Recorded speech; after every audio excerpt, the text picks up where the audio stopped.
Ya, selamat malam semua teman-teman dari program uh, coaching program holistik online ya. Saya mengisi 9 sesi dan ini sesi yang terakhir.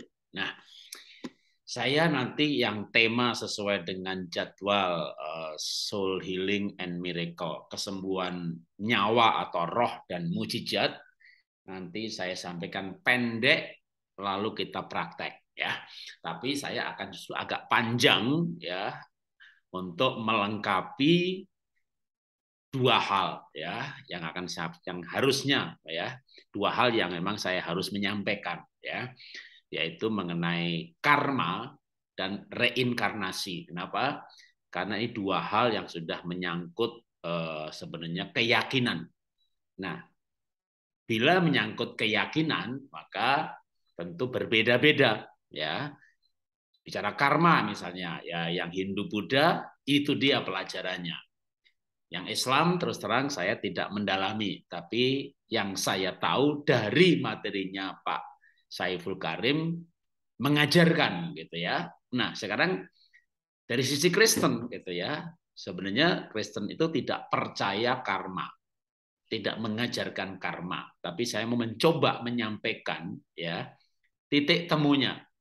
Dan di grup ini menurut saya kita itu kayak praktek yang namanya Pancasila gitu ya, praktek kebangsaan, di mana saya Kristen, bahkan di teman-teman Kristen itu ya saya dipanggilnya Pak Pendeta gitu ya, lalu Pak Saiful Karim Islam dan pemimpin pesantren gitu ya. Jadi ini menurut saya ini model model Pancasila, model Indonesia itu kayak begini. Berbeda, tentu saya tidak akan berdebat, tapi saya akan menyampaikan pendapat saya yang berbeda. Tapi sekalipun berbeda, saya tetap akan bersahabat dengan Pak Saiful dan Ibu Sinta. Dan selama saya juga ada di dalam bagian pembicara, tentu saya akan dalam arti ikut memberikan tempat di dalam WA grup Pola Hidup Sehat ini untuk acara program ini diumumkan gitu ya. Tapi kalau misalnya acara yang saya tidak ikut ya, tentu saya tidak berani untuk memforward. Kenapa? Karena dengan jelas saya tahu ada bagian yang berbeda. Nah, termasuk tentunya di sini ada beberapa yang saya kenal, pernah ketemu ya Bu Cencen gitu ya, Ibu Endang ya pernah kontak-kontak, yang itu pasti ikut karena saya. Nah, ini bisa menjadi uh, isu yang bahkan boleh dalam tanda petik gitu ya, malah petaka gitu. Kenapa? Misalnya Bu Sunten ketemu gembalanya, loh kamu kok belajar reinkarnasi atau karma dari siapa? Ya itu dari programnya Pak Jarod gitu ya. Itu langsung saya pasti di blacklist di gereja dan dikasih label pendeta sesat. Maka mohon maaf ke Bu Ati, mohon maaf ke Bu Sinta, ya saya harus menyampaikan bahwa saya berbeda pendapat. Tetapi tetap ya ini program yang bagus. Saya yakin teman-teman menangkap sesuatu yang baik. Nah, bagi yang Muslim, bagi yang Hindu Buddha memang tidak ada masalah. Hindu Buddha apalagi memang diajarkan karma gitu ya. Nah, karena itu saya akan memberikan supaya teman-teman juga yang bukan Kristen memahami pandangan kami gitu ya. Tapi yang karma titik temunya banyak. Ya, oke, saya akan sampaikan dan saya yakin ini juga menjadi sebuah insight ya, sebuah insight masalah memang kalau udah menyangkut areal keyakinan itu boleh percaya, boleh tidak gitu ya. Misalnya kayak karma atau reinkarnasi ya, saya memilih untuk tidak percaya. Bahkan saya menyarankan ya teman-teman Kristen yang ikut pelajaran ini ya jangan percaya gitu ya. Nah, oke, sekarang bicara pelajarannya dulu. Saya akan kaitkan juga ke yang namanya intuitive body. Kalau menurut ilmunya Dr. Dietrich Klinghardt ini kan di dalam intuitive body ini ada systemic family constellation. Jadi sistem keluarga itu kalau sistemik itu udah menjadi sistemnya begitu. Dalam arti kalau benar bagus punya pengaruh pada kesehatan yang cukup tinggi. Tapi ini konsep ini juga sebenarnya kalau terbalik ya, Kalau keluarganya itu kacau, maka keluarga juga menjadi sumber penyakit. Misalnya orang tua anak, ya bahkan Ibu Sinta kan sering banget tuh gali akar masalah. Penyakit ini akar masalahnya waktu alam bawah sadar, waktu kecil orang tuanya mengucapkan kata-kata yang itu kan bicara hubungan orang tua anak yang mempengaruhi kesehatan. Maka itu pengaruhnya nomor 2 setelah spirit body. Ini bukan teori saya ya. Saya menggunakan teorinya Dr. Dietrich ini untuk membuat saya semakin yakin bahwa namanya ngajar keluarga itu penting banget. Karena kalau orang itu bahagia, sehat. Nah, bahagia itu yang mempengaruhi kan bukan saya. Teman-teman ketemu saya kan 9 kali. Lah ketemu suami tiap hari. Mau pisah kamar. Keluar kamar ya ketemu. Iya kan? Mau pisah rumah ya namanya cerai kan gitu kan. Lah anak gitu ya. Nggak ada mantan anak. Mantan suami ada. Begitu cerai kan mantan suami. Cerai kan mantan istri. Lah anak. Maka kalau hubungan orang tua anak nggak benar gitu ya. Nah, mungkin kita dengan orang tua nggak bisa mempengaruhi, tapi dengan anak-anak. Nah, itu nanti saya akan bicara di sini justru malah ya. Jadi belum masuk bagian roh, tapi itu bagian jiwa atau bahkan sistem family ya. Sekaligus bahas soal karma. Saya akan hubungkan di situ ya. Baru setelah itu nanti sedikit mengenai areal roh ya. Kita lebih banyak prakteknya. Oke. Nah, sekarang di dalam kekristenan mengenai kesehatan jiwa yang berhubungan dengan kesehatan badan itu jelas banget. Dalam 3 Yohanes 1 ayat 2 itu dikatakan, saudara-saudaraku yang kekasih, aku berdoa supaya engkau baik-baik saja dan sehat dalam segala sesuatu. Termasuk sehat badan. Sama seperti jiwamu baik-baik. Jadi kalau kita tuh jiwanya baik-baik, jiwanya sehat, maka badannya juga sehat. Bahkan di dalam sehat segala sesuatu tuh sebenarnya kalau dalam ngambil bahasa aslinya, bahasa Yunani, itu termasuk kesehatan berkat loh. Jadi orang yang jiwanya sehat, sudah badannya sehat, kantongnya sehat. Diberkati kira-kira begitu ya. Nah, sekarang maka berbicara kesehatan roh dan mujizat, soul healing and miracle, kesembuhan roh gitu ya. Nah, manusia itu kalau dalam keyakinan saya itu trikotomi. Jadi roh, jiwa dan tubuh.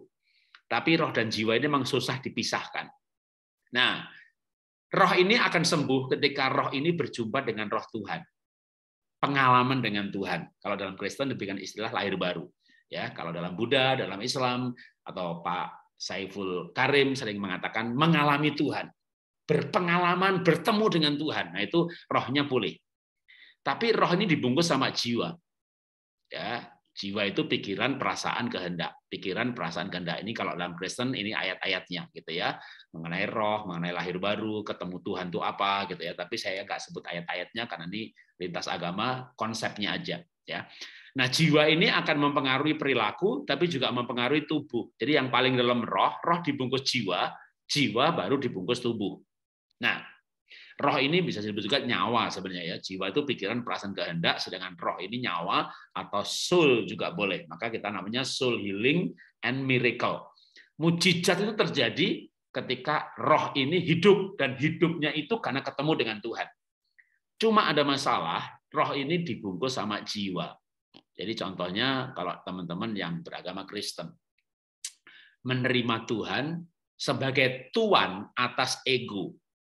Ya, kan ada ego, manusia itu ada egonya. Maka yang disebut mengalami Tuhan itu menerima Tuhan untuk menjadi tuan atau raja. Ya, dituhankan itu kan dituankan. Menjadi tuan atas ego. Nah, rohnya sudah ada roh Tuhan. Tapi roh ini dibungkus sama jiwa. Katakan, ini Bapak Ibu di sini umurnya 50 tahun dan baru mengalami Tuhan. Tadinya hanya beragama Kristen atau beragama Islam. Tahu tentang Tuhan, namanya ini, artinya ini. Wah, belajar soal nama-nama Tuhan. Waduh. Tapi sebenarnya tidak mengalami berjumpa dengan Tuhan. Katakan ya, anggap aja ini lewat program ini yang Islam ketemu Pak Saiful Karim, yang Kristen ketemu saya, waduh, mengalami Tuhan, menerima Tuhan. Umurnya 50 tahun. Nah, selama 50 tahun, roh kita, nyawa kita yang ada roh Tuhannya itu dibungkus sama jiwa. Selama 50 tahun, jiwa ini sudah apa itu jiwa? Pikiran, perasaan, kehendak. Perasaannya kecewa, kepahitan, luka hati, dan seterusnya. Pikirannya cinta uang, pikirannya duniawi, hedon, mamon. Sehingga roh yang sudah ada roh Tuhan nih nggak bisa menembus tubuh karena ditutup sama jiwa. Ketika yang menghalangi itu dibuang, dengan kata lain luka-luka batin, maka roh Tuhan yang dalam roh kita, Tuhan yang diam di dalam kita, itu bisa keluar sampai menyentuh tubuh kita. Oke, saya kasih lagi gambarnya ya, biar mungkin bisa sambil saya berbicara. Jadi roh kita ini kalau kita sudah mengundang Tuhan untuk masuk dalam roh kita, dalam nyawa kita, menjadi Tuhan atas ego kita, maka Tuhan ada dalam roh kita. Tapi roh kita dibungkus sama jiwa. Dan badan kita sakit. Roh ini nggak bisa menembus ke tubuh. Karena ada jiwa. Jiwa itu ada perasaan, kecewa, kepahitan, yang saya harap udah dibongkar, diaduk-aduk, dibongkar sama Ibu Sinta mengenai penggalian akar masalah. Pikiran kita belum tuntas. Saya baru ngajar mengenai citra diri 2 sesi, ya, belum personality. Nanti kita lanjutkan di WA Group Pola Hidup Sehat saja, ya. Pikirannya kita betulkan sehingga kita berpikir positif. Pikiran curiga, negatif, khawatir, buang. Perasaan kecewa, kepahitan, dendam, habis. Gitu. Kehendaknya, nah ini masih kita juga di PHS pun saya belum ngajar soal kehendak. Drive. Kehendak itu keinginan, passion. Keinginannya menolong orang lain, keinginannya berbuat baik. Kerinduannya itu orang lain bahagia, itu namanya passion. Nah, ketika 3 hal itu disembuhkan, dan itu lama. Kenapa? Kita sudah 50 tahun punya kehendak itu jahat, usil. Waktu kecil bikin kaleng, ya kan, dikasih apa itu namanya uang logam, kasih tali diputer-puter, orang lewat nyandung, kaget, kita senang. Jadi kita tuh senang lihat orang lain kaget, gitu ya. Terus saya tuh pernah kok begitu, ya kan. Ada tangga, kan orang pegangan tangga, tangganya kita ludahi.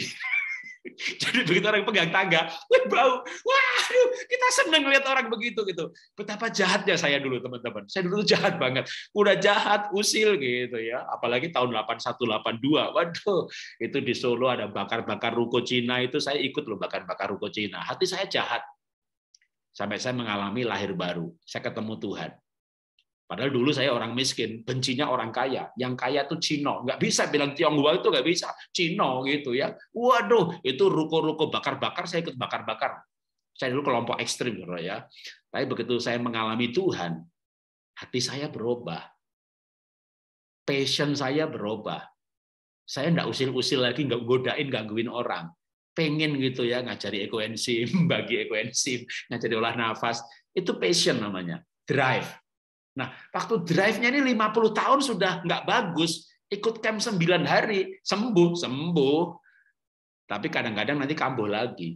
Inilah perjuangan, inilah pergumulan hidup. Ya, hatinya dibongkar sama Ibu Sinta. Tuh, makanya tuh dulu sama waktu kecil dibully begini. Akhirnya sadar kalau gitu saya mengampuni orang tua saya yang buang saya karena ada orang yang dibuang sama orang tuanya. Ya, kalau cerita yang pernah sering saya ceritakan di sesi-sesi saya tuh ceritanya namanya ada sampai lupa. Penulis buku Anak Siapakah Aku gitu ya. Namanya Bill Wilson. Itu dibuang sama orang tuanya. Jadi orang tuanya bapaknya pemabuk, ibunya digebukin. Kalau ibunya nggak sanggup, anaknya ditaruh depan supermarket. Ini kisah di New York tapi ya. Lalu si anak ini dibuang, ditinggal pergi. Ya dibungkut sama panti asuhan. Gimana? Dibuang orang tuanya. Ya dalam hidupnya ini pikirannya memberontak. Gitu. Kenapa aku dilahirkan? Kalau aku nggak dikehendaki, kenapa aku dilahirkan? Apa aku ini hanya hasil sperma sama telur ketemu gitu ya? Wah dia marah sama keadaan, marah orang tua, bahkan marah sama Tuhan. Tapi suatu ketika dia mengalami Tuhan dan dia berpikir, kalau orang tuaku tidak menghendaki aku lahir dan aku dibuang, tapi de facto aku hidup, berarti Tuhan itu punya rencana dalam hidup saya. Nah, dia mulai mencari rencana Tuhan, hidupnya berubah. Bukan hanya sehat, dia mulia sekali hidupnya sekarang ini. Jadi ada perubahan ketika orang ketemu Tuhan. Tapi sekali lagi, teman-teman ketemu Tuhan itu umur berapa? 50 tahun misalnya, 40 tahun. Selama 40 tahun ini otak kita, hati kita, pikiran kita itu sudah pikiran yang tidak sesuai dengan Tuhan. Nah, itulah lamanya proses yang namanya soul healing. Tapi saya yakin, berharap ya 30 hari ini sudah banyak sekali kesembuhannya. Ya, oke. Maka rohnya ketemu Tuhan, pikiran perasaan kehendak sembuh, maka roh Tuhan yang di dalam roh kita itu bisa menembus tubuh, menembus jiwa sampai ke tubuh. Nah, kalau Tuhan menyentuh tubuh kita, tidak ada yang mustahil. Itulah yang saya sebut dengan miracle healing. Mujizat terjadi. Karena ya itulah kuasa terbesar kesembuhan. Itu ketika kita berjumpa dengan Tuhan. Nah, sekarang saya mau belok dulu, nanti saya kembali ke soal ini di ujung, lalu kita praktek. Tapi sekarang saya akan belok mengenai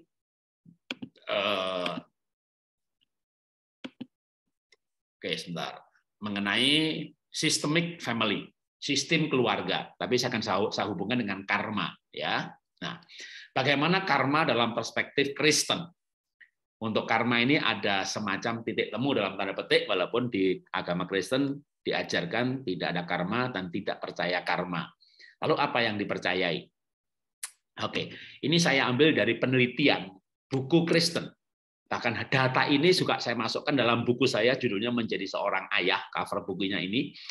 Dan ini buku penuh dengan ayat, ini buku Kristen. Ya, ini penelitian dari John Edward Lawson. Ya, sebentar. Dalam penelitiannya J. Lawson ini meneliti 7 generasi dari Jonathan Edward.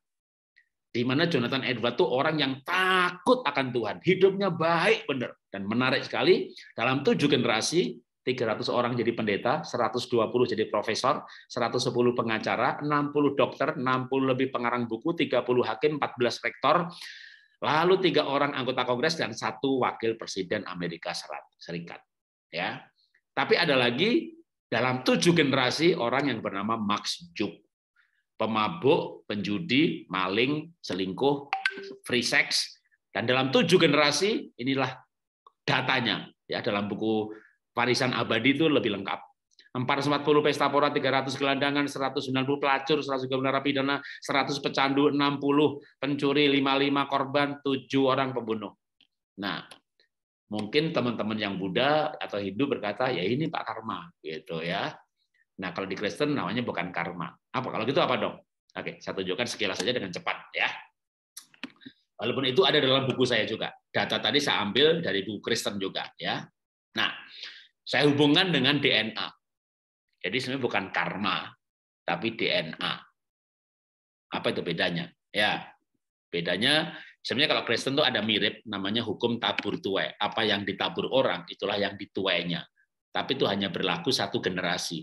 Artinya orang itu sendiri. Karena kekristenan mengajarkan anak itu nggak nanggung dosanya orang tua.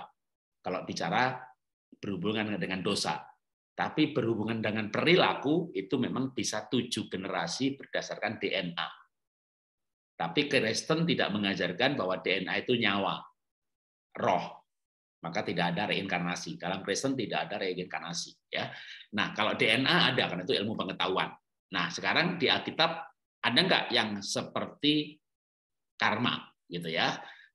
Nah, namanya bukan karma, tapi sebenarnya DNA. Tapi menunjukkan bahwa orang tua dan anak itu berhubungan perilaku. Oke, saya sampaikan secara cepat ya. Ini sebenarnya ini juga ada dalam buku saya yang judulnya Menjadi Seorang Ayah. Bagaimana kita bisa mengaktifkan kecerdasan DNA anak yang ada di ayah ataupun ibu. Tapi ini saya berikan beberapa penelitian dulu, jurnalnya ada. Tapi jurnal ini pun saya bantah dalam buku saya. Jadi jurnal-jurnal yang ada di Asia, di Indonesia, kecerdasan itu kromosom ibu, sedangkan perilaku itu kromosom ayah. Apa bedanya kromosom sama DNA? Jadi manusia, telur dan sperma itu 24 pasang kromosom. Satu pasang kromosom menentukan kelamin dan seks. Tapi 23 kromosom, satu kromosom itu rantai DNA. Satu DNA itu ada ribuan bahkan miliaran gen, gitu ya. Jadi kalau gambarnya itu seperti ini, ya. Jadi dalam DNA ada banyak gen. Dalam kromosom ada banyak DNA. Tapi satu sperma itu 24 pasang kromosom, gitu ya. Itu kalau bedanya kromosom, DNA sama gen. Nah, dalam banyak penelitian itu dikatakan kecerdasan itu kromosom ibu, perilaku itu kromosom ayah. Itu penelitiannya ada, jurnalnya ada. Bahkan kalau di masyarakat kan begini ya, wih anaknya pinter banget, gitu ya kan? Ya orang bilang, lah ibunya siapa kan gitu ya kan? Begitu anaknya bandel, nuakal, bapaknya siapa? Pernah dengar nggak orang ngomong gitu? Wira bandel nakal, bapaknya siapa? Gitu kan? Begitu pinter lah, ibunya siapa? Gitu ya. Itu emang benar, ada penelitiannya. Tapi yang menarik, ketika jurnal-jurnal itu saya kumpulkan, kok saya mulai melihat ternyata jurnal-jurnal yang mengatakan cerdas kromosom ibu dan perilaku kromosom ayah itu jurnal Asia.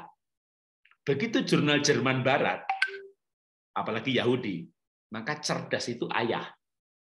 Nah, kenapa jurnal kok bisa bertentangan? Maka di sini saya mau, itu yang saya bahas dalam buku saya, ya, sebenarnya tidak bertentangan. Kalau datanya dikumpulkan dari seluruh dunia, dan itulah magister saya, ya, dalam bidang pedagogik atau pendidikan. Oke. Secara Alkitab dalam sudut pandang Kristen, ya, waktu Adam punya anak, maka anaknya itu menurut rupa dan gambarnya. N-nya itu N kecil, jadi kayak gambarnya Adam. Kalau Kejadian pasal 1, Adam itu diciptakan seperti rupa dan gambarnya Tuhan. Tapi gambarnya itu, ya, itu rusak, ya, karena dosa. Nah, tapi begitu Adam punya anak, maka anaknya Adam seperti gambarnya Adam yang sudah jatuh dalam dosa. Rupa dan gambar itu teselem dan dhamma. Dhamma itu darah atau perilaku. Sedangkan teselem itu otak atau kecerdasan. Nah, jadi anaknya Adam itu cerdasnya dari Adam. Jadi berbeda dengan jurnal bahwa kecerdasan itu ibu dan perilaku itu ayah. Kalau gitu Alkitab salah dong Pak, nggak sesuai dengan jurnal. Enggak, nanti saya jelasin ya. Atau saya jelasin sekarang ya tadi, ketika jurnalnya Jerman Barat atau Israel, cerdas itu ayah. Nah, apa bedanya? Nanti saya jelasin ya. Oke. Tapi yang pasti saya mau jelasin dulu bahwa cerdas itu ayah, gitu ya, cukup banyak. Misalnya Lameh punya istri, ya, Yabal itu bapak segala orang yang punya kepandaian memelihara ternak. Itu jadi kayak namanya kalau dalam istilah kecerdasan itu natural intelligence. Yubal itu bapak segala orang yang punya musical intelligence. Sila itu bapak dari segala orang yang punya, kalau tukang tembaga, tukang besi itu istilahnya adalah kinesthetic intelligence, tactile kinesthetic, gitu ya. Kalau dalam istilah-istilah edukasi. Nah, oke, ini anak saya penulis buku itu menurun dari saya juga, bukan dari istri saya. Itu hanya untuk menunjukkan bahwa kecerdasan garis ayah, ya. Lalu saya jadi coach, jadi pembicara anak saya itu karena juga dari bapak saya. Bapak saya itu dalang, ya, namanya Bapak Sanyoto, itu dalang di Kota Solo, itu bapak saya tukang cerita. Makanya saya juga menjadi tukang cerita, gitu ya. Cuma ceritanya ganti di YouTube. Ini anak saya paling kecil, dia punya gambarnya detail banget, dia kuat dalam desain grafis, sekarang juga desain grafis, ya itu bakat dari saya karena istri saya tidak bisa menggambar dan saya pelukis, itu pun dari bapak saya juga, ibu saya enggak, ini bapak saya, ini anak saya, jadi jalur ayah, ya, kecerdasan. Anak saya nomor 2 wajahnya wajah istri, tapi dalam hal kamera, film, editing itu dari saya. Jadi kecerdasan garis ayah. Ya, ini anak saya ahli kamera. Saya kemana pergi bawa kamera, bahkan saya syuting sendiri, edit sendiri, ngomong sendiri. Upload YouTube sendiri. Nah, sekarang gimana penjelasannya? Kecerdasan adalah sebenarnya DNA ayah dan ibu. Jadi pengasuhan itulah yang membuat DNA itu aktif. Kenapa di Indonesia, Asia, hasil jurnal itu bahwa kecerdasan itu kromosom ibu. Sedangkan di Jerman Barat, di Israel, Yahudi, cerdas itu kromosom ayah. Apa jurnal ini bertentangan? Tidak. Karena di Asia yang mengasuh itu anak, yang mengasuh itu ibu. Sedangkan Jerman dan Yahudi yang mengasuh itu bapak. Jadi siapa yang mengasuh itu mengaktifkan DNA saya dekat sama anak saya, maka itu cara saya mengaktifkan DNA anak dalam tubuhnya yang berasal dari saya. Kalau anak benci saya karena saya bikin luka hati, kepahitan, maka bakat-bakat yang di dalam tubuh anak yang berasal dari saya tidak pernah akan muncul. Jadi sebenarnya yang diwariskan itu DNA-nya, bukan nyawanya, bukan rohnya. Ya, nah itu DNA-nya. Bahkan perilaku juga diwariskan. Nanti saya akan tunjukkan, ya. Tapi bukan dosa yang diwariskan. Jadi kalau karma itu dalam arti sebab akibat, bapaknya maling, anaknya dihukum, bapaknya maling, anaknya sial, nah itu kami Kristen tidak percaya. Ya, kami tidak percaya kalau bapaknya maling, anaknya sial, gitu enggak, ya. Oke, saya lanjutkan dulu mengenai DNA ini, karena ini lebih ilmiah. Dalam arti yang diwariskan itu DNA, ya. Tapi DNA itu akan hidup lewat pengasuhan. Lalu bagaimana dengan perilaku? Secara Kristen, ya. Ada raja namanya Asarya, dia benar di hadapan Tuhan, itu persis seperti ayahnya, Amasya. Yotam melakukan yang benar di mata Tuhan, persis usia ayahnya. Jadi selain kecerdasan, ini namanya perilaku. Ya, nah perilaku kalau dalam Kristen bukan karma, tapi itu perilaku yang diwariskan karena pengasuhan. DNA kalau diasuh maka DNA muncul. Nah, yang muncul itu juga termasuk kalau DNA itu sesuatu yang di dalam tubuh manusia. Kalau perilaku itu dampak dari nilai-nilai. Lewat pengasuhan, maka yang diturunkan itu nilai-nilainya. Nah, nilai keyakinan itulah yang mempengaruhi perilaku. Nah, siapa yang mengasuh, itu yang pengaruhnya kuat. Maka ini saya tunjukkan pengaruh ayah, karena memang di Yahudi itu patriarkal. Dan saya yakin mungkin Arab juga sama, ya, wilayah sana memang patriarkal. Bapak dominan dalam menentukan nilai-nilai. Ibu ngurus makan, ngurus menu, minum, tapi nilai itu ayah. Sedangkan di Indonesia ini banyak sekali ibu malah yang mengajarkan agama kepada anak-anaknya. Sehingga bisa bapaknya bisa beda agama sama anaknya, karena anak ikut ibunya. Itu contoh bukan patriarkal, ya. Nah, masih banyak sekali sebenarnya, ya, seperti Amasya hidup seperti Daud leluhurnya, dia berbuat persis seperti Yoas ayahnya. Sekali lagi jalur ayah, ya. Karena itu apa yang ayah lakukan itu bisa mewariskan kepada anak dalam hal perilaku. Termasuk misalnya anak saya itu suka tampil, itu saya banget. Anak istri saya tidak suka foto, gitu, ya. Termasuk anak saya nulis buku jadi pembicara, itu saya banget. Karena saya memang mengasuh anak-anak. Bahkan dulu istri saya masih kerja di perusahaan, jadi sampai anak saya paling kecil itu 2-3 tahun, yang mengasuh anak itu saya. Ya. Bahkan yang buka playgroup, jadi guru playgroup itu saya. Setelah 8 cabang dan anak saya lulus playgroup, baru istri saya keluar dari perusahaan dan dia meneruskan playgroup yang namanya Happy Holy Kid. Jadi dalam waktu anak usia dini, usia emas, saya terlibat dengan sangat erat dalam pendidikan anak-anak, bahkan termasuk secara fisik, ya, kayak ngelonin, nyeboin, nyuapin, begitu, sampai istri saya keluar dari perusahaan. Karena dulu istri saya itu punya gaji 3 kali lipat saya. Jadi ya mau keluar atau berhenti karir itu cepat bergumul, gitu, ya, berhenti apa enggak, kan sayang gajinya 3 kali lipat, gitu, ya, sampai anak 3 lahir. Tapi saya bersyukur dengan cerita seperti itu, saya jadi punya kedekatan yang luar biasa dengan anak-anak, dan semua DNA saya yang dalam tubuh anak saya muncul dan hidup karena pengasuhan ayah. Jadi pengasuhan itu, kalau makanya saya mengajarkan dalam buku saya, pengasuhan itu ayah dan ibu. Jadi kalau misalnya bapaknya marketing, ibunya accounting, boleh. Mengasuhnya bersama-sama. Saya tidak setuju pembagian bapak cari uang, ibu didik anak. Enggak. Bapak cari uang, ibu kelola uang, didik anak bareng-bareng. Bapak marketing, ibu accounting, didik anak bareng-bareng. Jadi baginya itu jangan didik anak ibu, lalu bapak itu yang lain, enggak. Didik anak itu bareng-bareng. Kalau enggak nanti ya seperti fenomena di Asia, di mana penelitian melaporkan cerdas itu dari ibu. Cerdas dari bapaknya enggak muncul karena bapaknya enggak mengasuh. Nah, ketika bapaknya mengasuh, menurut Gerard Edelman. Gerard Edelman itu siapa? Tahun 71 dia memenangkan hadiah Nobel mengenai otak yang maksimal. Dalam penelitiannya Gerard Edelman, ayah-ayah yang mengasuh anaknya lebih cerdas. Itu kenapa orang Yahudi itu kalau dicari pemenang Nobel di muka bumi ini, 70% itu nama Yahudi. Oh, yang menemuin obat ini, obat itu. Makanya bukan saya sok Sionis gitu ya.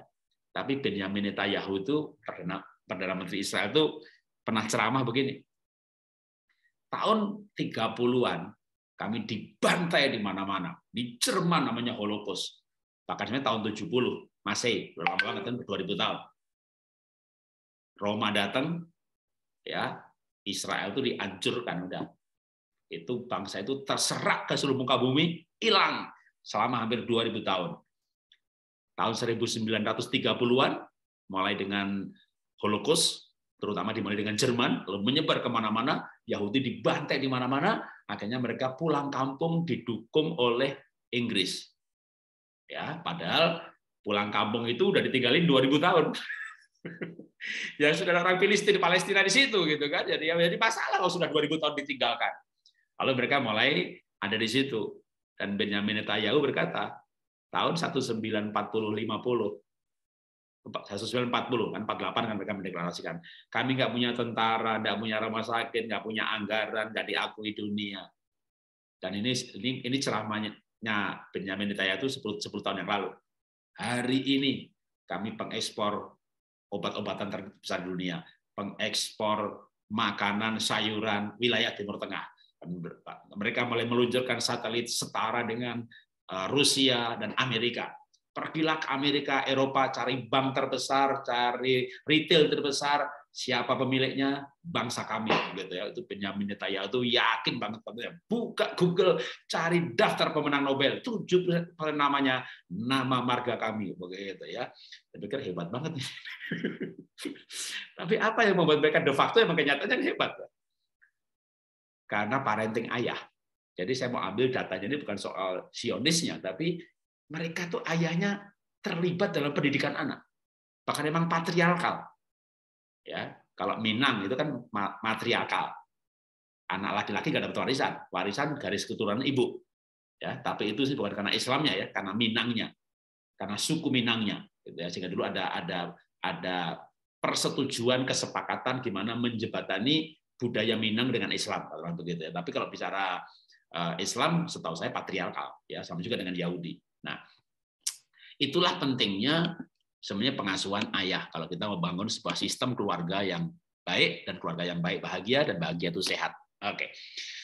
Sama juga saya punya anak perempuan ini vegan, makanya luar biasa sehatnya, itu dari saya. Istri saya itu makan sembarangan. Ya, jadi kebanyakan kan di mana-mana itu bapak yang makan sembarangan ya. Nanti ibunya yang hati-hati, jangan makan sop buntut, jangan makan soto. Itu ibunya yang cerewet. Dalam keluarga saya dibalik. Saya pesen gado-gado, istri pesen sop buntut. Makanya anak-anak saya semuanya makan sehat. Itulah pengaruh ayah. Ya, kalau ayah hidup sehat, anak-anaknya hidup sehat. Oke, kita lanjutkan lagi. Oke, saya lewati aja quote-nya ini. Ya, nah sekarang bagaimana reinkarnasi dalam perspektif Kristen. Mohon maaf kepada yang Hindu Buddha, mohon maaf juga kepada Pak Saiful dan Bu Sinta. Kalau kami dengan jelas, ya Kristen itu mengatakan manusia ditetapkan untuk mati hanya satu kali, sesudah itu dihakimi. Jadi kalau Kristen dengan tegas, kami tidak ada yang namanya reinkarnasi. Ya, jadi saya tidak percaya dan saya juga menyarankan teman-teman yang Kristen ya jangan berubah kepercayaan. Kalau teman-teman berubah kepercayaan, saya merasa bersalah ya mengikutkan teman-teman dalam program ini. Jadi saya mau mengatakan bahwa kita orang Kristen tidak percaya dengan reinkarnasi. Jadi ketika kita hidup dalam Indonesia, dan saya katakan sekali lagi, camp ini adalah Indonesia. Ya, camp ini adalah Pancasila. Ada Pak Ustadz, ada saya. kita mendengar pelajaran, kita mengambil yang baik, tapi yang nggak setuju ya jangan diyakini, begitu ya. Itu kita belajar berbangsa Indonesia di sini. Kalau saya di gereja tentu kalimat saya lebih ekstrim. Karena internal tertutup dan tidak direkam gitu ya. Atau direkam pun biasanya di uploadnya di channel Kristen gitu ya. Tentu akan berbeda. Tapi ini ada yang Muslim, Bu Sinta, saya sebagai pemimpin program ya, dan teman-teman yang lain, tapi saya perlu karena di sini ada teman-teman yang ikut program ini gara-gara saya. Ya, melihat saya ada lalu daftar. Supaya teman-teman tidak salah gitu ya. Nanti, Pak Jarod sekarang percaya reinkarnasi tuh, buktinya saya diundang ke sini. Enggak, tetap enggak. Saya tetap tidak percaya ya. Itu bagi saya tegas supaya teman-teman clear ya, karena ini menyangkut keyakinan. Ya, selebihnya mau jus golongan darah jadi ikuti, kalau keyakinan itu sebenarnya sudah masuk areal di mana ya teman-teman boleh berbeda dengan pengajarnya. Ya, jadi saya mohon maaf untuk memberikan penegasan hal ini karena memang masuk di areal keyakinan yang di mana kita boleh berbeda dan saya berbeda ya. Sekarang saya lanjutkan kembali ke tema awal ya, yaitu mengenai soul healing and miracle. Nah, saya paling senang menggunakan Nabi Ayub karena Nabi Ayub itu adalah hidup pada zaman Abraham di mana agama Kristen belum ada. Ya, Abraham itu kan punya anak Ishak dan Yakub. Lalu Ishak dan Ismail, ya, baru Ishak punya anak Yakub dan Esau. Esau menurunkan bangsa Edom, ya, dan Moab dan seterusnya.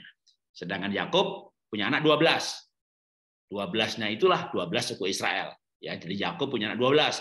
Ruben, Simeon, Lewi, Yuda, Isakar, Sebulun, Gad, Aser, dan Naftali. Ini akhirnya pergi ke Mesir, dipimpin sama dimulai dengan Yusuf ya, yang merantau berkembang biak selama 400 tahun, tapi kemudian dijadikan budak di Mesir. Nah, Musa lah yang membawa bangsa Israel keluar dari Mesir.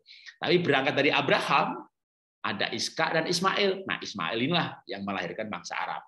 Nah, Nabi yang namanya Ayub itu hidup pada zaman Abraham, bukan keturunan Abraham. Sudah pasti bukan orang Yahudi. Bangsa Yahudi itu anaknya keturunan Yakub. Yakub itu cucunya Abraham. Jadi Ayub, Nabi Ayub itu makanya ada di agama Islam, ada di agama yang lain, bahkan di Babel. Ya, Babel itu Irak, Iran, itu kisah Ayub ada. Jadi bukan cuma di Alkitab, ya, Ayub. Nah, sekarang saya akan gunakan kisah Ayub ini yang versi yang ada di Alkitab tentunya ya. Tapi kembali dulu ke roh, jiwa, dan tubuh. Nah, yang saya harapkan terjadi dengan teman-teman ya adalah kesembuhan yang namanya soul healing and miracle. Kesembuhan mujizat karena teman-teman punya roh itu berjumpa dengan Tuhan. Nah, tentu di sini ya Tuhannya masing-masing ya. Kan masing-masing agama punya Tuhan, Tuhannya ada nama. Ya panggil namanya masing-masing. Tapi menurut saya prinsipnya sama. Mengundang Tuhan menjadi tuan dan raja atas roh kita, bahkan atas pikiran, perasaan, dan kehendak. Tapi pintunya itu masuk ke roh, karena pikiran, perasaan, kehendak itu Tuhan ciptakan manusia. Kehendak itu ada kehendak bebas, sehingga Adam itu berani bisa mengambil keputusan untuk makan buah pengetahuan baik dan jahat yang Tuhan larang. Jadi teman-teman tuh bisa mengambil keputusan. Saya mau keluar dari grup ini, saya mau masuk, saya mau pindah agama bahkan. Itu kan manusia itu hebat sekali, bukan robot ya. Tapi maka kita harus mengundang Tuhan masuk di roh kita, di nyawa kita. Menjadi tuan atau raja atas nyawa kita.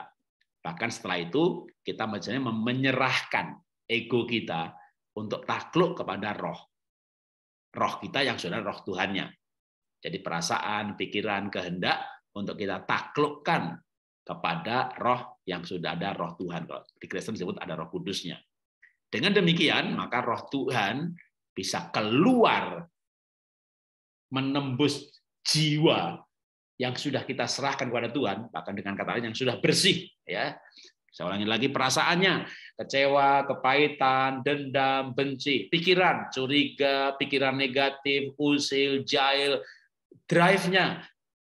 Tadinya pengennya, passion-nya itu kaya, sukses, terkenal, jahati orang lain, menjadi belas kasihan, berbuat baik, maka itu namanya jiwanya sudah baru.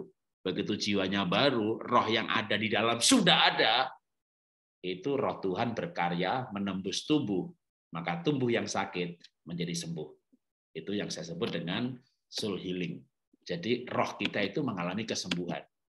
Nah, saya mau cerita ya. Ini saya pernah cerita di saya sebelumnya atau yang di PHS.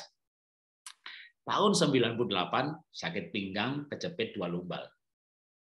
Nggak kenal olah nafas, belum kenal dokter Tan Sutian, belum kenal dokter Elizabeth Subrata.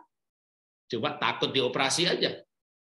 Lalu benar-benar meratap mencari Tuhan, pengen mengalami Tuhan, doa, puasa, bergumul, berdoa, nyanyi.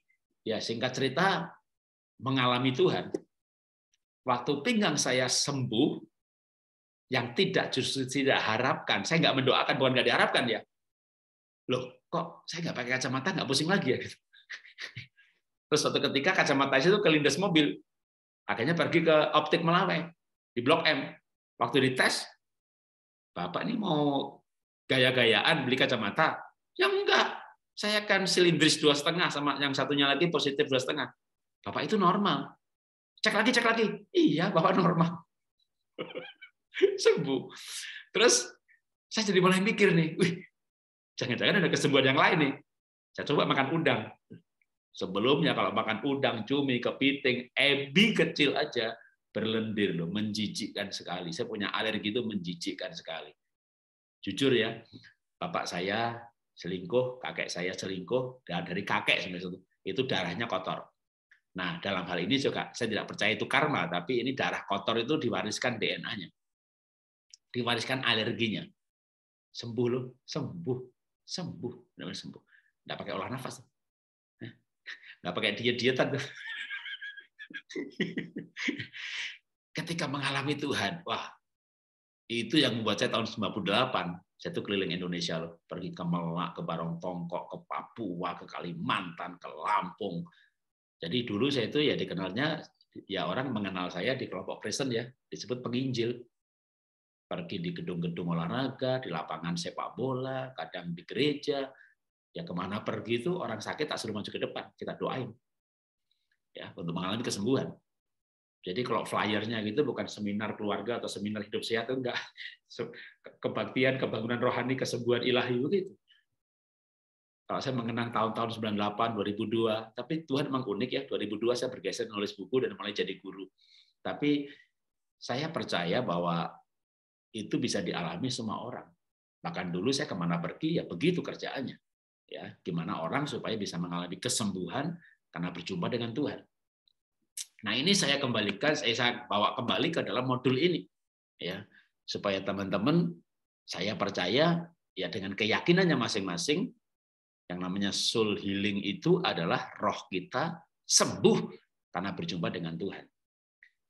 Ketika kita sudah sehari, 2 hari, bahkan udah 30 hari, ya, besok udah tanggal 9, besok udah penutupan, udah mau di ujung penutupan, hatinya udah bersih, ya, udah mengampuni, sudah terima suami apa adanya.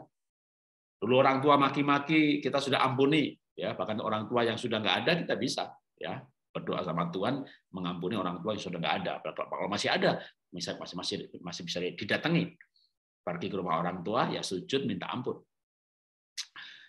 Hati kita bersih, maka waktu kita mengalami Tuhan, yang saya doakan, saya harapkan adalah teman-teman mengalami namanya mujizat kesembuhan. Karena itu dialami banyak orang, ya, dan itu bisa terjadi. Dan saya berharap terjadi. Karena itulah yang sebenarnya kuasa energi kesembuhan yang tertinggi. Kalau kita kembali kepada gambar segitiga itu ya, saya paling suka tuh gambar segitiga itu, sekarang sering saya pakai ya. Oke, sebelum kita praktek, saya balik ke ceritanya Ayub ya, hanya saya mau tunjukkan saja ayatnya ya. Ayub itu pasal 1, pasal 2 itu dirampok, anaknya mati karena kebakaran, domba, lembu, sapi, dijarah orang Kasdim, orang Seba, itu di Ayub pasal 1, pasal 2.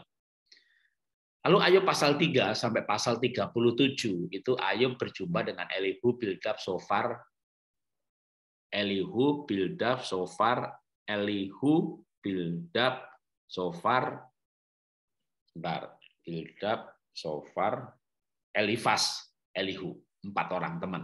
37 pasal, nggak tahu berapa bulan, ngomong terus gitu ya. Dan tidak ada kisah kesembuhan. Siapa sih Elifas, Bildad, Sofar, Elihu? Ini 4 ini orang bijaksana semuanya. Ya, orang bijaksana itu ya kayak saya, Bu Sinta, Pak Saiful Karim. Orang bijak. Waduh, dinasehati macam-macam.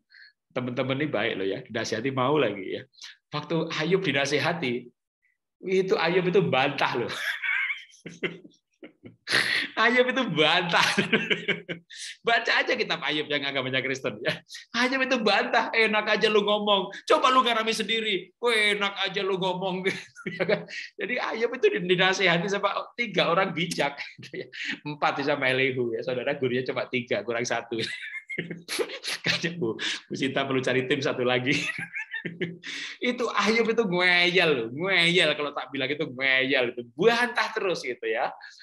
Malah tambah parah sakitnya. Oke, singkat cerita, satu nasihat terakhir itu Elihu. Elihu itu yang paling muda. Jadi Elihu ngomongnya yang terakhir, dia bilang, mohon maaf, aku paling muda di sini, tapi aku boleh nggak berbicara gitu. Nah, akhirnya Tuhan itu marah sama Bildad, Elifas, Sofar, sama Elihu malah nggak marah. Setelah Ayub berbicara dengan Elihu, akhirnya Ayub itu ngikutin nasihatnya. Dan dia mulai berdoa kepada Tuhan. Itu pasal 38. Lalu Ayub berbicara dengan Tuhan. 38, 39, 40, 41. Itu Ayub berbicara dengan Tuhan. Lalu pasal 42, terakhir. Karena Ayub cuma 42 pasal. Jadi, kalau kita sakit, cari orang bijaksana itu memang ya bisa menyenangkan, bisa menjengkelkan. Ya, menjengkelkannya itu gini, kalau bertobat, makanya biar kamu sembuh. Emangnya saya punya dosa? Ya iyalah. Marah malah si Ayub itu kan. Jadi kadang-kadang ketemu orang bijaksana atau orang pintar itu bikin kita jengkel gitu kan. Teorinya banyak ya kan. Sampai Ayub berkata begini loh. Ayub tuh berkata begini. Sekiranya kamu di tempatku gitu ya. Mudah-mudahan kamu ngalami deh biar gak banyak ngomong gitu. Coba mudah-mudahan kamu ngalami yang aku alami. Jadi Ayub itu saking jengkelnya sampai yang menasehati itu berkata mudah-mudahan kamu ngalami yang aku alami. Malah mujek-mujek gitu ya. Waduh. Ya, tapi memang saya juga memahami temannya Ayub itu memang menjengkelkan banget ya. Kalau Bu Sinta kan enggak. Pak Saiful juga baik, ya kan? Saya nggak tahu. Mungkin ada juga yang jengkel sama saya. Ketawa melulu, nggak ngerasain. Saya sakit. Saya merintih-merintih. Pak Jernih ketawa-ketawa. Nggak punya empati, nggak punya simpati. Ya, nggak tahu saudara ngomong apa ya. Tapi Ayub itu dulu jengkel sama penasehatnya. Singkat cerita ketemu Elihu. Di mana Elihu itu berkata, salah satu perkataan Elihu yang saya suka. Nafas dari Tuhan itu menyembuhkan. Nafas dari Tuhan itu menyembuhkan. Selama roh Tuhan ada dalam lubang hidungku. Waduh, itu Elihu itu ya. Nah, singkat cerita, akhirnya Ayub berdoa kepada Tuhan.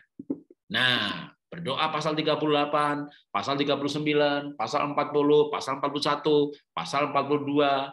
Akhirnya pasal 42 itu Ayub berkata begini. Menarik sekali untuk kita pelajari. Ya, sekali lagi Ayub ini bukan Kristen, bukan Yahudi, bahkan bukan keturunan Abraham, tapi hidup pada zaman Abraham. Akhirnya Ayub berkata begini dalam ayat 5:42. Hanya dari kata orang saja aku mendengar tentang engkau, tapi sekarang mataku sendiri memandang engkau. Inilah yang saya sebut dengan soul healing. Ayub ngaku. Karena ini Ayub berbicara dengan Tuhan, pasal 42 ini. Tuhan, aku mengaku bahwa dulu saya hanya mendengar tentang engkau. Tapi sekarang mataku sendiri memandang engkau. Dengan kata lain, Ayub itu mengalami perjumpaan dengan Tuhan. Selama ini dia hanya beragama saja. Tahu tentang Tuhan. Namanya ini, artinya ini. Namanya siapa? Ya Anda punya agama masing-masing. Tuhan ada namanya. Tapi Anda ketemu nggak sama Tuhan? Nah itu yang saya ingin tantang saudara malam hari ini. Kalau Anda belum mengalami, Anda harus mengalami. Anda mengundang Tuhan. Sebut namanya, panggil namanya. Tuhan masuk dalam nyawaku, masuk dalam rohku. Masuk dalam jiwaku, masuk dalam batinku, masuk dalam perasaanku. Kenapa? batin yang terluka, Anda mau lawan. Ya, udah diajari nih, ampuni, ampuni. Mana sanggup mengampuni? Nggak bisa lah, nggak bisa lah. Kita punya manusia itu punya kekuatan. Kita nggak sanggup mengampuni, terlalu menyakitkan, terlalu pahit. Kita tahu pikiran positif, nggak bisa lah, curiga terus lah. Apalagi saya miskin dan disingkirkan. Dalam arti dulu, tadi saya cerita, kenapa saya bakar-bakar toko Cina. Waktu kecil saya alergi kan, jadi kulit saya suka berminyak, lalu saya pergi ke toko. Saya kan pengen lihat tuh barang pegang-pegang toko, gitu, pegang-pegang kaca. Pergi lu, kata saya di kotor tuh gitu. Itu luka hati tuh. Jadi saya terluka waktu nggak nyolong barang, cuma pengen melihat aja, diusir sama engkau yang punya toko. Begitu ada kerusuhan, saya bakar tuh. Saya bakar tuh toko. Kenapa? Saya pernah punya kebencian. Sampai itu benar-benar waktu ketemu Tuhan, itu saya buang semuanya. Bahkan akhirnya saya menikah sama orang Tionghoa. Dulu, waduh, tak bakar tokonya, begitu kan?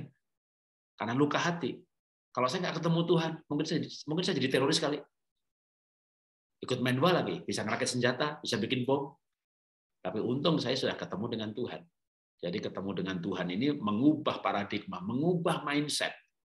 Bahkan terlebih lagi, oke, saya kembalikan lagi kepada Ayub sebelum kita mulai praktek, kita berdoa, ya.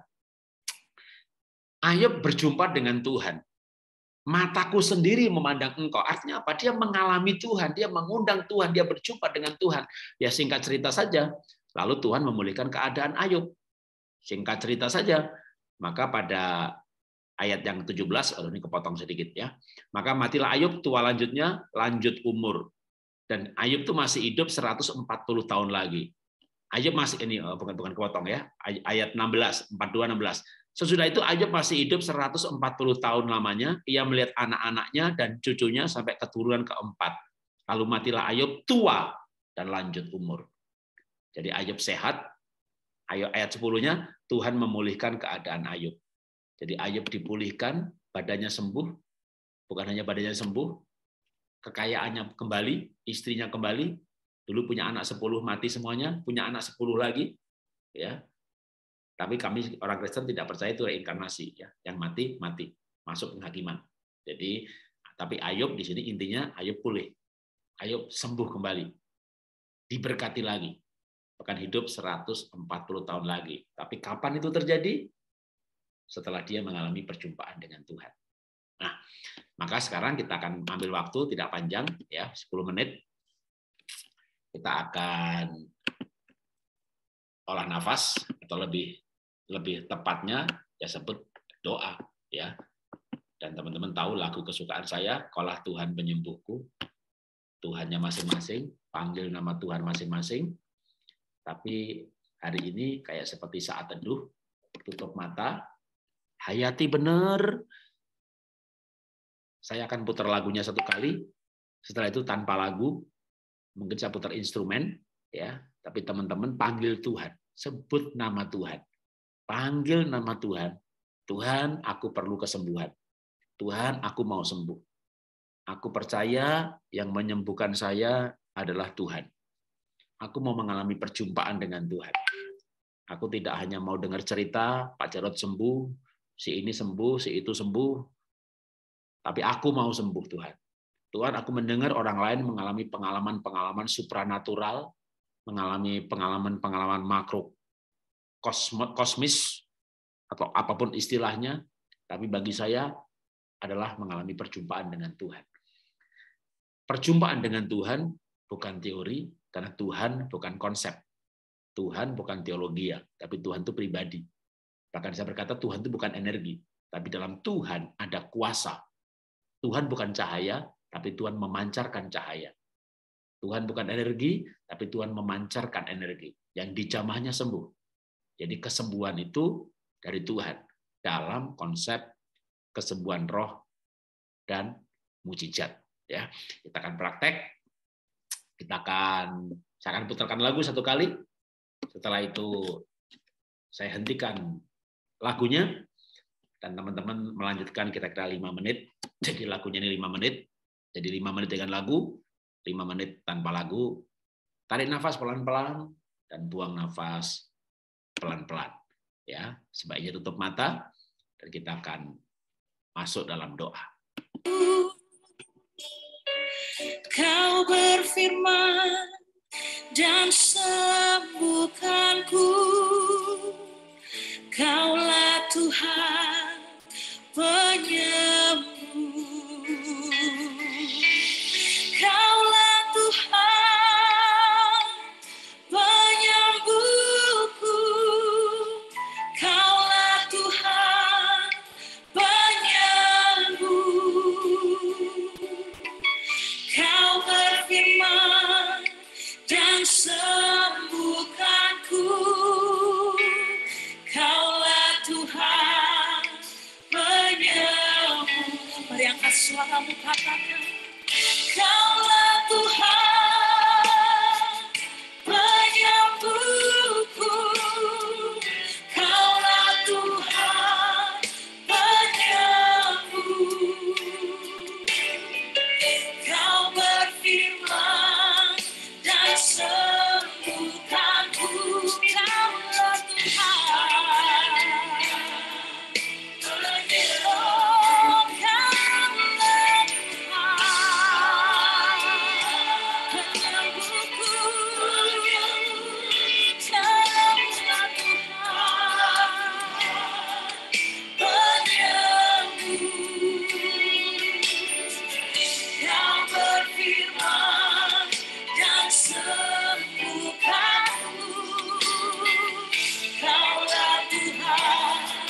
Mari lebih lagi bawa imanmu, katakan. Kaulah Tuhan.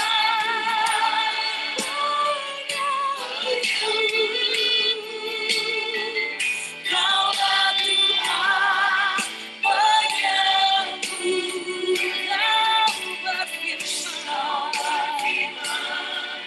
dan sembuhkanku.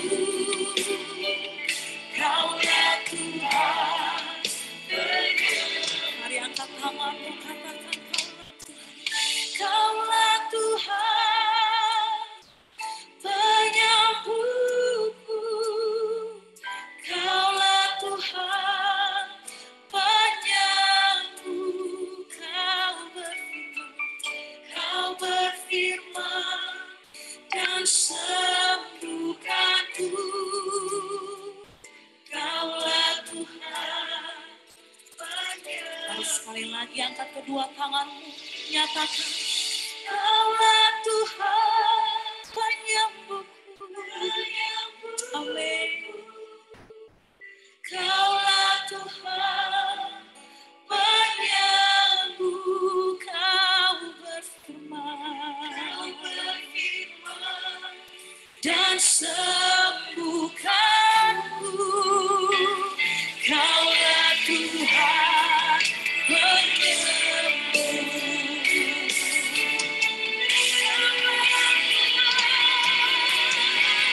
Kaulah Tuhan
teman-teman lanjutkan doanya, tetap ambil nafas pelan-pelan, dan kita berdoa sesuai dengan iman dan kepercayaan masing-masing. Tapi panggil nama Tuhan, Tuhan, kami sudah hidup puluhan tahun, dan kami hidup dalam sakit penyakit. Kami mendengar Tuhan, banyak orang mengalami kesembuhan. Kami mendengar banyak orang mengalami mukjizat. Dan kami mau ya Tuhan, bukan hanya mendengar kisah orang lain, tapi kami rindu, kami sendiri juga mengalami.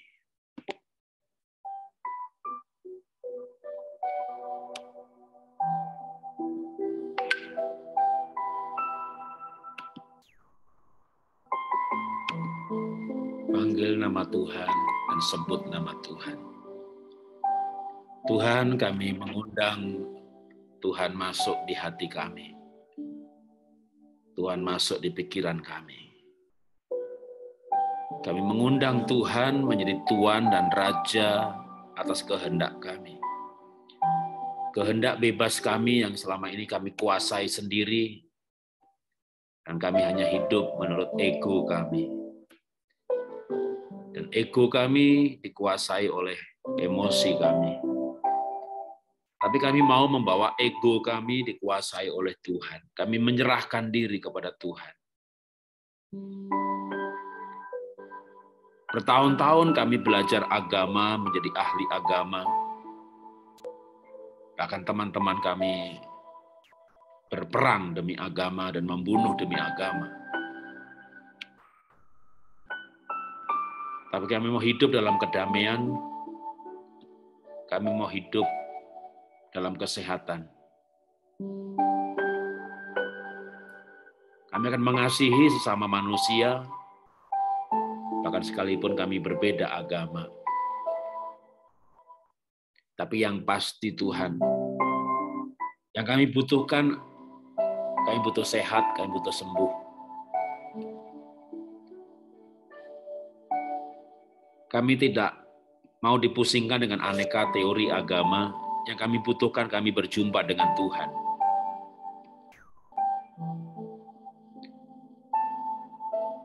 Roh kami haus akan Tuhan. Jiwa kami haus akan Tuhan.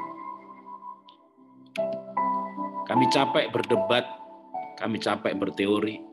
Kami pusing dengan aneka teori. Kami mau mengalami Tuhan. Kami nggak mau belajar tentang Tuhan. Kami mau mengalami Tuhan. Hari demi hari, sudah 1 bulan Tuhan, kami berbicara tentang kesehatan, tentang perasaan, tentang luka hati. Kami harus mengampuni. Tapi kami mau jujur di hadapan Tuhan bahwa sebenarnya kami tidak mampu ya Tuhan. Kami nggak kuat untuk hal itu. Kami mau mengalami Tuhan. Kami mau mengalami Tuhan. Kami mau mengalami Tuhan. Panggil nama Tuhan. Panggil nama Tuhan. Tuhan, masuk hati kami. Masuk pikiran kami. Masuk nyawa kami. Masuk roh kami. Dengan kata yang lebih ekstrim, kami tidak mau kerasukan setan. Kami mau kerasukan Tuhan. Supaya Tuhan merasuki hati kami, Tuhan merasuki pikiran kami.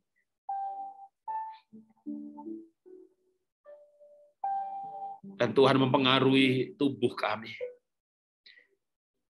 Kami percaya Tuhan berkuasa. Kami percaya Tuhan hidup. Kami percaya Tuhan bisa menyembuhkan. Kami percaya Tuhan bisa mengadakan mukjizat. Tapi nyawa kami sebagai manusia, nyawa kami lapar. Perasaan kami terluka, pikiran kami negatif, pikiran kami terluka. Perasaan kami terluka. Dan nyawa kami mengembara di dalam kegelisahan.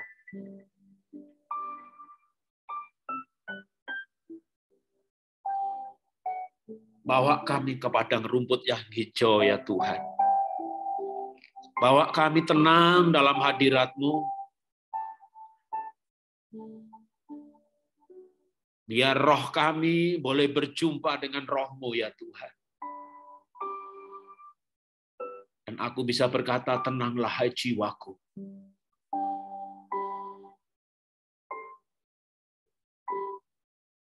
Berhentilah mengembara hai jiwaku.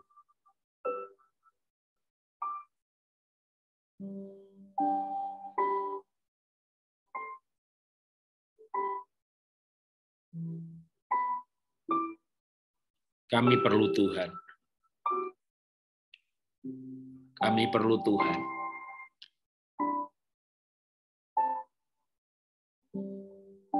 Bertahun-tahun kami makan obat yang semakin merusak tubuh kami. Kami butuh mujizat-Mu ya Tuhan. Bekerjalah dalam tubuh kami. Bekerjalah dalam pikiran kami. Bekerjalah dalam nyawa kami, dalam hati kami. Kami bersyukur dengan Ibu Sinta yang banyak berbicara hal-hal psikologis, membongkar hati kami, membongkar luka hati kami, kesalahan perasaan kami. Kami bersyukur dengan Pak Saiful Karim yang juga mengajar kami pola pikir, prinsip-prinsip kehidupan. Tetapi terlebih lagi kami butuh Tuhan. Kami berterima kasih untuk guru yang mengajar kami, untuk program ini, tapi kami butuh Tuhan. Jamah kami Tuhan. Jamah kami Tuhan. Jamah kami Tuhan. Kesembuhan terjadi, kesembuhan terjadi, kesembuhan terjadi, kesembuhan terjadi. Ketika Ayub berjumpa dengan Tuhan, dia sembuh.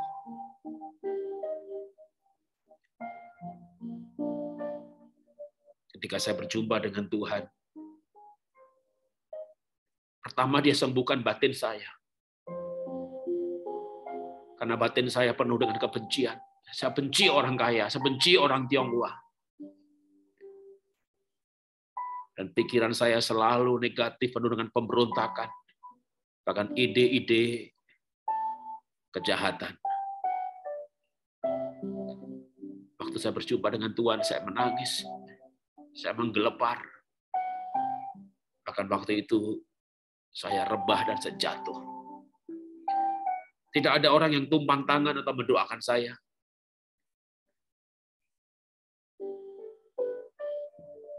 Tapi saya terpental ke belakang. Saya masih ingat sekali waktu itu datang Morris Seluruh di Gelora Olahraga Senayan. Saya duduk di belakang, di paling atas. Di sana pun saya terpelanting dan saya jatuh. Dan saya menangis, Tuhan. Aku mencari Tuhan. Ternyata Tuhan begitu dekat. Cukup saya membuka hati dan mengundang Dia masuk. Tuhan tidak perlu dicari di atas gunung. Tuhan tidak perlu dicari di tanah suci. Mohon maaf. Tuhan ada di sini.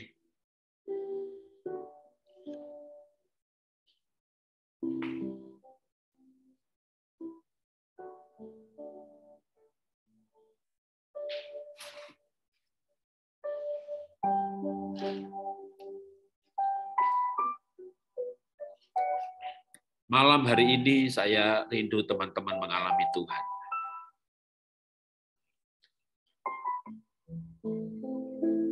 Tutup pikiran, tutup telinga, buka nyawa saudara.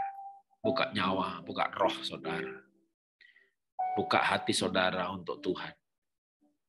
Tutup pikiran untuk konsep-konsep dunia. Cinta uang, mamon, hedon, keserakahan, luka hati, kecewa, kepahitan, kita buang. Kalau kita nggak sanggup membuangnya, kita menyerahkannya kepada Tuhan. Tuhan, aku perlu Tuhan dalam hatiku. Aku perlu Tuhan dalam nyawaku, dalam pikiranku. Aku perlu Tuhan untuk tubuhku.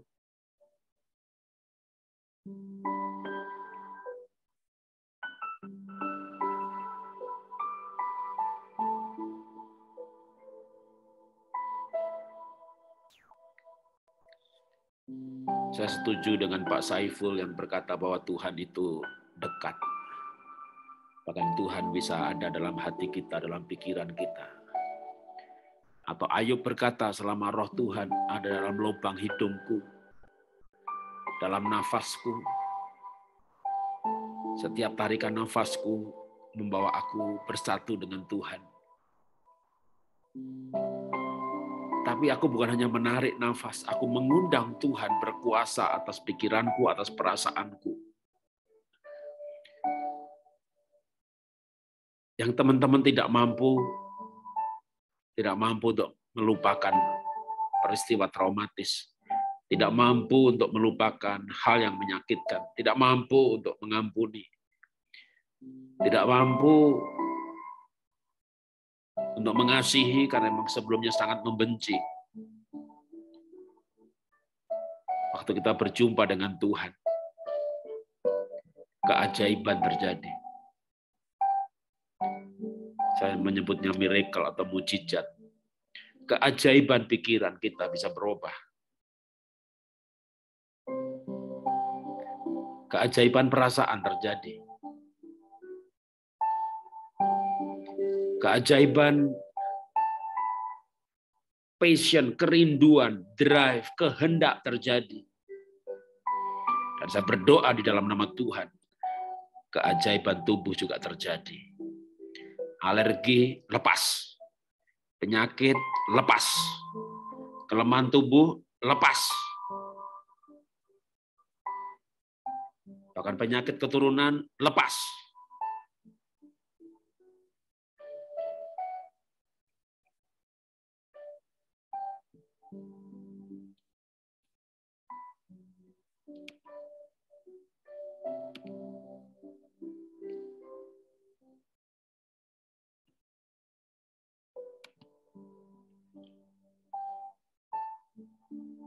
Terima kasih Tuhan.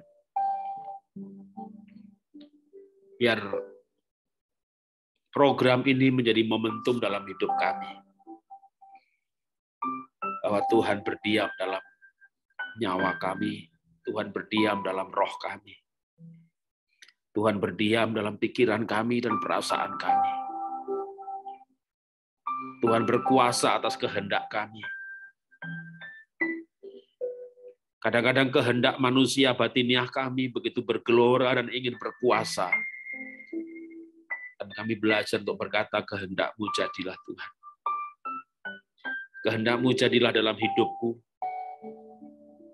Tubuhku hanya alat bagi Tuhan. Hidupku hanyalah saluran bagi Tuhan. Tuhan yang atur hidupku. Sekarang dan ke depan aku milik Tuhan.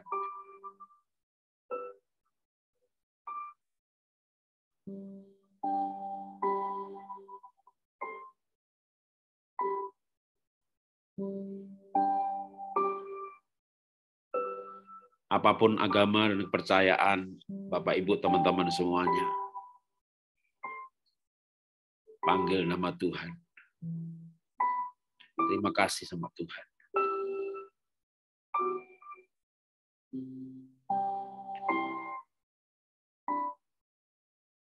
Tuhanlah penyembuh kami. Tuhanlah penyembuh kami. Program ini hanya alat. Saya, Bu Sinta, Pak Saiful hanya alat. Tapi teman-teman berjumpa dengan Tuhan dan mengalami Tuhan. Dan akan hidup ke depan makin dekat dengan Tuhan. Bergaul dengan Tuhan.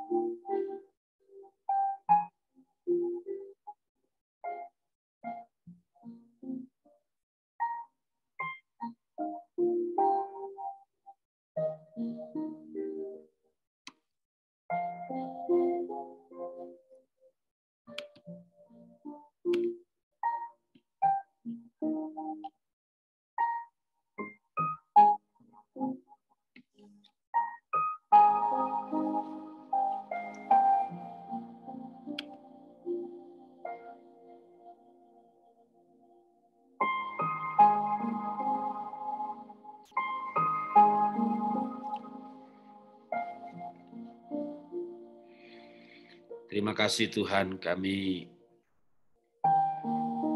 berkomitmen hari ini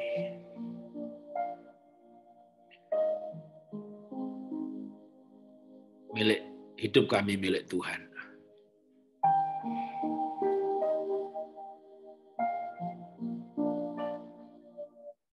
Engkaulah penyembuh kami ya Tuhan, Engkaulah penyembuh kami. Kami belajar untuk percaya sepenuhnya kepada Tuhan. Ajari kami hidup lebih hati-hati, menjaga tubuh kami, menjaga makan kami, menjaga tidur kami, menjaga pergaulan kami. Kami akan berguna bagi sesama, kami akan berguna bagi lingkungan, bagi bangsa. Kami akan mencintai dan bersahabat dengan semua orang, apapun suku, agama.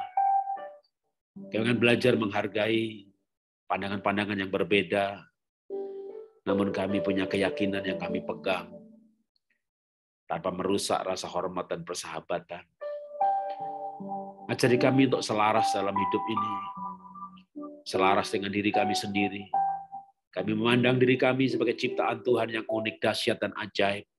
Kami bersyukur bentuk fisik kami, keluarga kami, di mana kami dilahirkan. Kami bersyukur Tuhan. Bahkan dengan kelemahan-kelemahan tubuh yang kami miliki, yang membawa kami pada penguasaan diri, pada kedewasaan jiwa. Ajari kami hidup selaras dengan keluarga, pasangan, suami, istri, anak-anak, mertua, besan, mantu. Ajari kami selaras dengan tetangga, dengan teman-teman yang lain. Kami selaras hidup dengan sesama anak bangsa, apapun agamanya. Bahkan ajari kami selaras hidup dengan lingkungan dan alam ini. Kami akan memelihara alam, kami akan menjaga alam, dan kami tahu alam akan menjaga kami.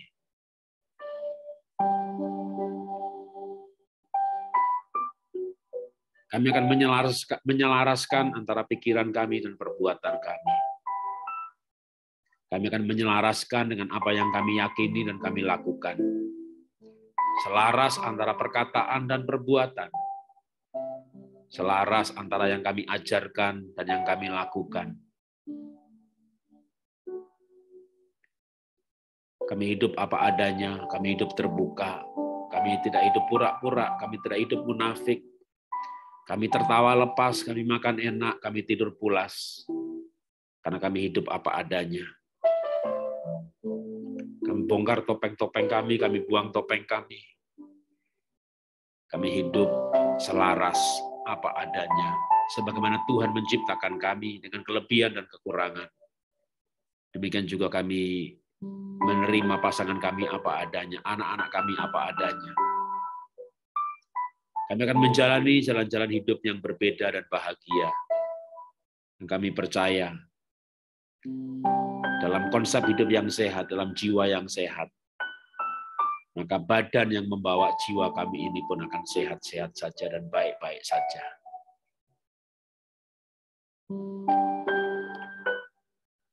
Terima kasih Tuhan, terima kasih Tuhan. Silakan berdoa untuk penutupan masing-masing 1 menit, 2 menit, lalu kita selesai.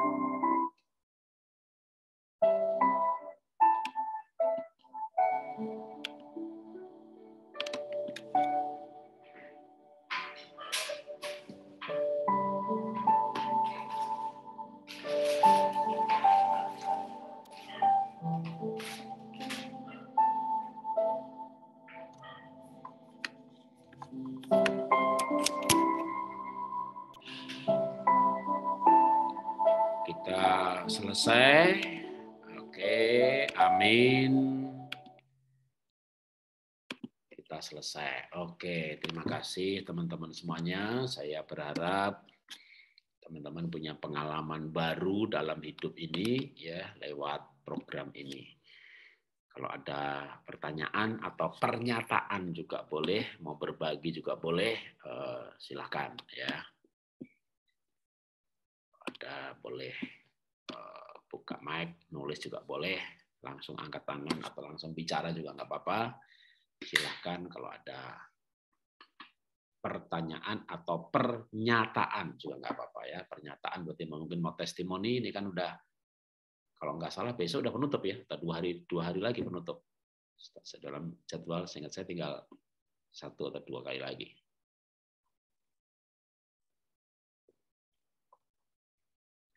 Atau malah ada yang sudah mengalami kesembuhan. Ya memang kalau sakit ya sakit hari Kamis, hari penutupan, hari apa? Hari Kamis.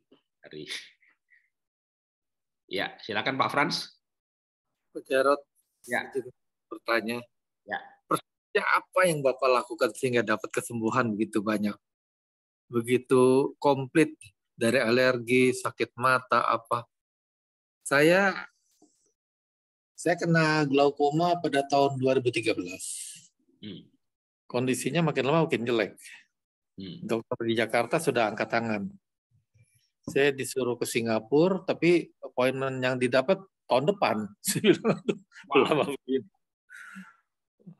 Iya, saya itu agak ekstrim memang, dalam arti awalnya itu yang bikin saya takut itu adalah waktu sakit pinggang, saraf kejepit. Ya, kalau mata ya silindris dan plus 2,5 pakai kacamata, menurut saya ya oke aja lah, pakai kacamata juga keren gitu ya.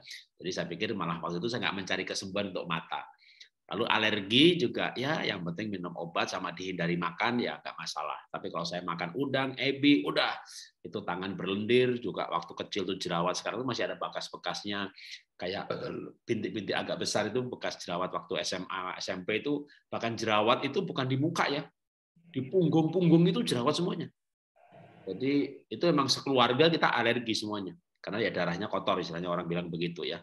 Kalau saya mohon maaf bicara belak-belakan itu ya kakek saya itu kena sipilis gitu. Jadi bukan hanya berjinah dengan para sinden ya. Dalang itu kan yang nyanyi-nyanyi mendampingi dalang itu kan sinden ya, kayak singers, kayak penyanyi gitu. Itu kakek saya itu rupanya ya hidup nggak bener gitu, terus kena darah kotor. Nah, bapak saya darah kotor, saya kena darah kotor juga. Jadi sekeluarga kita alergi.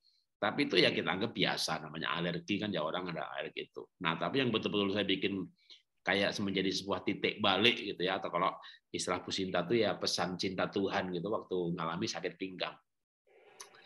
Itu betul-betul kesakitan, dan ketika dokter tuh bilang operasi, itu saya tuh takut, yang namanya operasi itu takut sekali.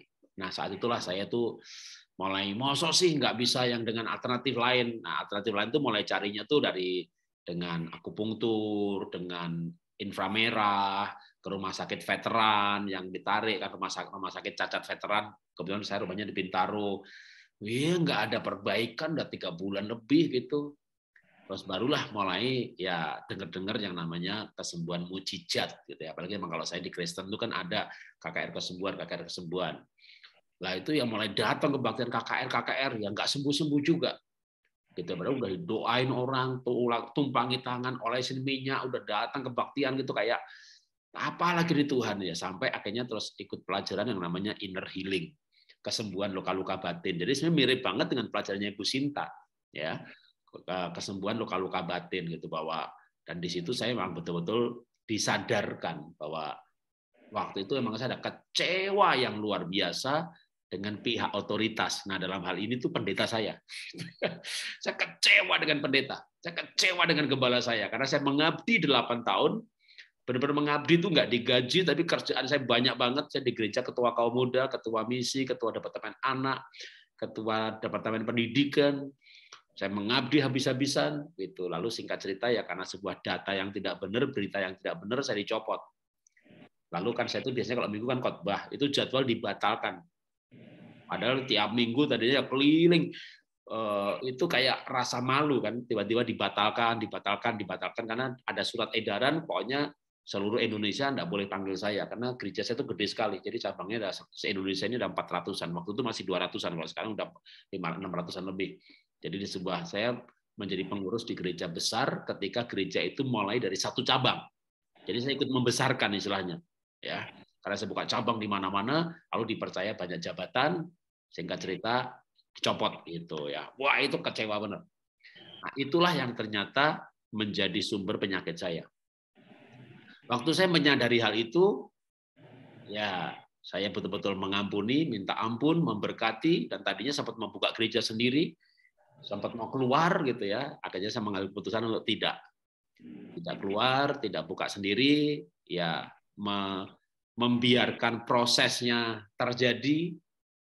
Nah, ketika mengambil keputusan itu saja, itu ya secara pribadi dalam bentuk itu pergumulan tuh ya kayak sampai nangis-nangis ya di rumah, doa di kamar, doa Tuhan nggak sanggup, nggak berat begitu, sampai akhirnya bila yes, nyerah benar nyerah, saya setuju, saya mengampuni walaupun sebenarnya tidak adil, tapi mengucapkan kata-kata berkat, memberkati gitu. Terus itu memang kayak nggak kerasa gitu, tapi mulai besok-besoknya tuh dalam 1-2 hari itu mulai, loh kok bangun tidur enakan ya, bangun tidur biasanya bangun tidur itu sakit, gitu, miring sakit, duduk sakit, lalu setelah duduk dipasangi korset, pinggangnya itu dipasangi korset, jadi kalau belok itu dipanggil Pak Jarod, itu mesti belok sak pinggang-pinggangnya gitu, karena nggak bisa diputar, dipasang korset yang kencang, nah baru itu nggak gerak-gerak, baru nggak sakit. Itu hari itu saya nggak pasang lagi gitu. Terus singkat cerita ya udah nggak rasa sakit, saya nggak ke MRI lagi, udah betul-betul nggak sakit lagi sampai hari ini. Nah, malah baru sadar itu waktu kacamata itu hilang gitu kan, kemana gitu, akhirnya ketemu di bawah kolong mobil kacamata. Jadi tapi begitu kacamata hilang kok nggak pusing ya gitu, ketemu ya hancur kelindes mobil, akhirnya pergi kan ke apotek Melawai, dites normal sampai hari ini. Lalu alergi, begitu makan loh kok nggak apa-apa ya gitu, makan lagi nggak apa-apa, wah bener deh sembuh total deh, yang namanya alerginya sembuh total. Itu yang alergi sama kacamata itu malah saya nggak mencari kesembuhan dalam bidang itu tuh.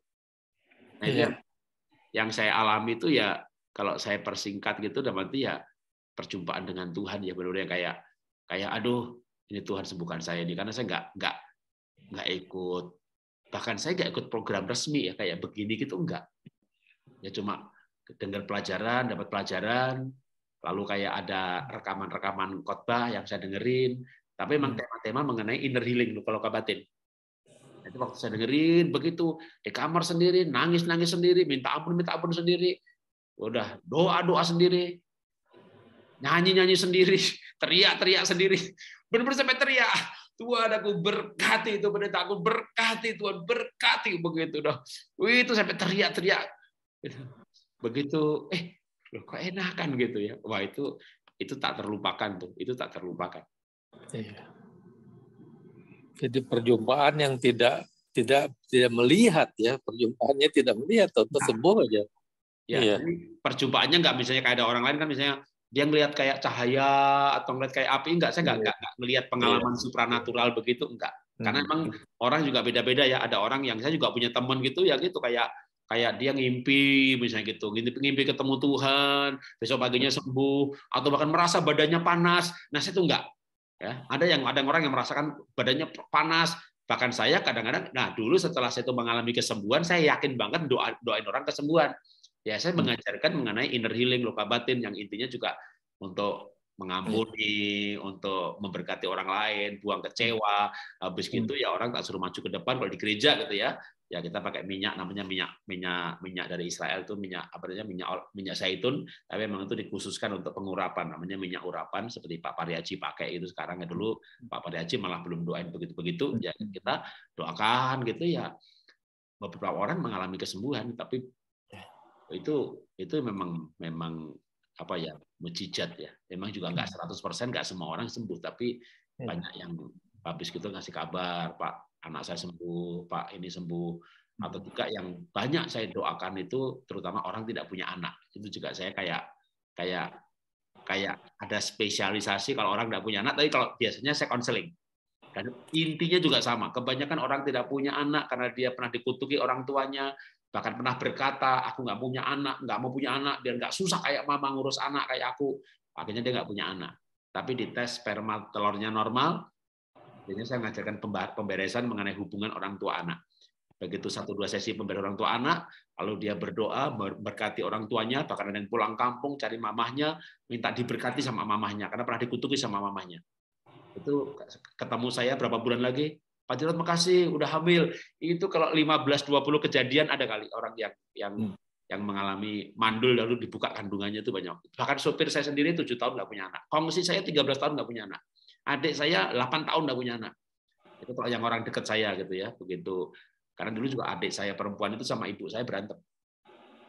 Dan dia minta diberkati sama ibu. Jadi pemberesan luka-luka batin orang tua anak yang paling banyak saya tangani ketika berjumpa dengan kemandulan. Itu punya anak. Saya bahkan sampai ke San Francisco itu nggak punya anak. Bahkan saya pernah dibawa orang dibayari tiket ke Toronto hanya untuk urusan beresin orang tua anak itu, dibayari tiket ke Toronto. Itu konseling terjauh yang pernah saya alami, dibawa orang. Pak, saya mau kejumpa anak saya Pak di Toronto itu. Bapak bisa dampingin saya? Iya, ayo, dampingin. Itu setelah Pak Jarod mengalami kesembuhan ya? Ya, karena 98 tuh ngalami dan setelah itu saya memang aktif dalam. Tapi memang waktu itu saya bertahun-tahun itu memang hanya internal Kristen ya. Selama itu saya nggak jarang kayak seperti ini lintas agama gitu, enggak ya benar. Hanya dalam itu pun banyak internal di gereja kami, tapi keliling kemana-mana diutus untuk ya seminar kebaktian, KKR kesembuhan di Kristen. Baru belakangan itu kan saya mulai kepikir nggak boleh juga nih begini, maksudnya hanya untuk sendiri. Lalu saya mulai membawakan diri untuk lintas agama. Sebenarnya saya terbuka mulai ke lintas agama itu udah cukup lama juga, dari 2011 karena saya buka YouTube Inspirasi Jarod Wijanarko itu 2010. Itu sejak itu saya mulai upload yang tidak ada ayatnya. Itu konsisten dari tahun itu channel yang Inspirasi Jarod. Kalau yang Keluarga Indonesia Bahagia itu present. Tapi Inspirasi Jarod Wijanarko tuh ngomong parenting, ngomong pernikahan, ngomong kesehatan, itu nggak ada ayat. Karena saya waktu itu udah mulai istilahnya tuh kayak kamu mesti kayak panggilan untuk masuk lintas agama gitu. Tapi waktu masuk lintas agama tuh dulu geraknya nggak ke kesembuhan, malah sempat belok ke inspirasi. Makanya sempat gabung Mary Riana. Jadi malah lebih banyak untuk coach orang bisnis supaya orang sukses, supaya orang bukan kesembuhan ya. Kesembuhan itu kan gara-gara COVID ini. Gara-gara bangkrut ini. Gara-gara bangkrut lalu saya diabetesnya kambuh, Pak. Ketika saya tuh jadi 2010, 2009 saya itu dia. Jadi yang saraf kejepit, mata sama alergi itu 98. Lalu 2009 saya gulanya tinggi. HbA1c itu sampai 11,5, ya gulanya 400-an. Nah, itu saya mulai belajar hidup sehat dari Tang Sutian sama Elizabeth Subrata. Itu setahun lepas obat tanpa olah nafas juga. Tapi 2010 sampai 17, 7 tahun, saya pikir 7 tahun. Nah, mulai namanya udah 3-4 tahun gula bagus, udah nggak pernah ngetes gula lagi. Sampai 2017 sering ke Australia karena anak saya di Australia. Nah, waktu di Australia itu makan buahnya agak ngawur karena emang enak-enak. Terus mulai kok saya sakit gigi ya gitu. Kok saya matanya agak blur-blur, siang ngantuk, tak tes gulanya, bener 300. Waduh. Mulai diet lagi kayak ya susah di bawah 200, minum obat lagi udah. Sampai ketemu olah nafas gitu Pak ceritanya. Begitu rajin olah nafas ya seiring dengan rajin olah nafas sekaligus balik lagi ke pola dietnya. Makan sehatnya tak betulin lagi, yang lepas obat lagi. Nah, saat itulah mulai terus masuk ke ini KPA Grup Pola Hidup Sehat ini. Gitu. Ketemu Bu Sinta, nyambung lagi jadi program ini. Itu jalan ceritanya panjang juga.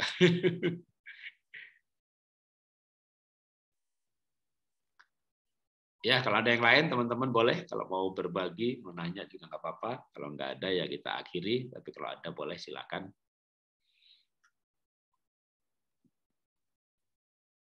Bu Cencen Lampungan ya? Iya Pak Jarod. Iya, kan namanya. Yang ketemu di mana kemarin tuh? Ketemu sama Kak Seto itu, yang ada acara Kak Seto kan? Iya. Di apa namanya tuh, hotel Lupa gue dah. Fisbel ya? Iya betul. Iya. Kadang-kadang kan ini orangnya sama atau cuma namanya sama. Off kamera. Gimana Ibu, sakit apa sih Bu? Aku ini orangnya gampang capek gitu loh. Oh. Kalau lagi pas banyak aktivitas gitu terus sakit gitu. Lemes gitu. Berarti bukan sakit berat dong kayak kanker atau kayak Enggak. itu mah cepat Bu sembuhnya Bu, hati gembira juga sembuh. Iya memang sebenarnya memang kurang bahagia lah. Waktu zaman dulu kan kalau pergi ya ada traveling gitu ya. Saya pernah nanya sama orang-orang ngobrol ya. Saya kalau di rumah itu kerja capek sakit ya. Nah ini jalan-jalan kok nggak sakit ya, capek pulang malam, pergi pagi pulang malam. Aku tuh nggak ngerti kayak gitu tuh dulu tuh, nggak paham. Iya kurang. Makanya kalau kita coba pergi liburan, pergi tur, bangun pagi, ya kan wah pakai rombongan itu nggak capek-capek loh, karena kita kan happy banget. Iya ya, meninggalkan rutinitas yang. Iya, kayak orang misalnya kayak ke Israel atau ke Tanah Suci sembuh, kan ya selain memang itu ritual ada ibadahnya, tapi kan juga hatinya senang terus jalan kaki kan. Wah, turun dari bus, jalan kaki ke tempat wisata, itu kan olahraga itu tanpa sadar gerak. Jadi belum lagi happy-nya itu, senangnya itu. Kalau aku berpikir gini loh, pergi jalan-jalan tuh nggak usah keluar negeri, yang kemana, yang penting asal meninggalkan rutinitas tuh udah senang gitu. Iya tuh, apalagi kalau kita sekarang ini, saya sejak pola hidup sehat kan tahu ya bahwa kayak di gunung, di air terjun itu ion negatifnya bagus banget. Nah kalau dari Jakarta, bicara kalau Ibu di Lampung ya, kalau saya di Jakarta, itu naik mobil 2 jam itu udah sampai di Gunung Salak. Itu ada curug nangka, curug ini, curug itu. Aduh, tempatnya seger. Kalau ke puncak kan macet bisa 5 jam, pulangnya 6 jam. Waduh, kalau ke puncak bisa sengsara deh. Tapi ke arah Bogor, arah Sukabumi atau malah Gunung Salak. Jadi dari Bogor naik Gunung Salak. Waduh, tempat-tempat view-nya bagus-bagus banget. Nah, itu kayak begitu aja udah cukup sebenarnya. Bahkan kalau mau nggak lebih dekat lagi. Kalau dari Jakarta ya, Sentul. Di Sentul itu banyak bukit-bukit, lalu di situ ada tempat pohon pinus, ada air terjun, ada tempat buat jogging track yang kayak batu-batu yang nggak sebagus di Kapadokia, tapi oke lah gitu. Maksudnya menghilangkan rutinitas, bener, rutinitas sehari-hari. Nginep dah. Ya pagi datang sore pulang aja ngirit juga udah seneng. Memang kalau bisa nginep semalam ya lebih enak lagi. Tapi itu emang benar kita apa namanya ya, hati kita itu kan memang ya butuh makanan juga untuk disegarkan. Sampai akhirnya kalau bisa yang mulai bisa kayak kalau saya misalnya hobi ya, kayak hobi saya itu kan ya selain melukis, tapi lama-lama melukis ini nggak jadi hobi lagi nih, karena jadi dapat duit jadi pekerjaan gitu ya, malah kadang udah nggak seneng lagi karena begitu dapat order aduh mesti ngelukis nih. Tapi yang masih berupa hobi itu ya nggak ada duitnya, malah kayak misalnya saya itu berkebun, piara ayam, nah gitu happy itu. Kalau ngelukis sekarang malah saya happy-nya berkurang. Dulu awalnya happy banget, tapi belakangan saking banyaknya order jadi kayak jadi pekerjaan. Kerjaan jadi kayak beban gitu ya Pak ya? Ya kalau dari hobi karena laku jadi pekerjaan. Nah sekarang gimana waktu kerja itu tapi perasaannya kayak hobi, itu kan juga agak gampang ya. Kalau teori mah gampang, tapi kadang kan kayak jadi kayak pekerjaan gitu. Nah kita perlu punya hobi yang emang bikin happy gitu ya. Kalau saya sih sebenarnya sih ngesum begini nih hobi nih. Iya. Ya, dan juga emang hobinya Pak Jarod yang begini sih ya, ngomong. Kalau nggak ngomong tuh nggak bahagia ya. Kadang ngomong tuh adalah suatu bahagiaan. Aku gini Pak Jarod ya, aku tuh suka perhatikan orang, suka kayak istilahnya ngurusi orang gitu ya. Nah keluarga aku tuh nggak suka, anakku tuh nggak suka. Mama ini ngurusin orang aja. Jadi kadang-kadang aku juga bikin aku depresi kayak gitu loh. Jadi berantem. Jadi pelan-pelan aku tuh kayak kalau kata ayah guru bilang, jangan tertawan oleh omongan orang.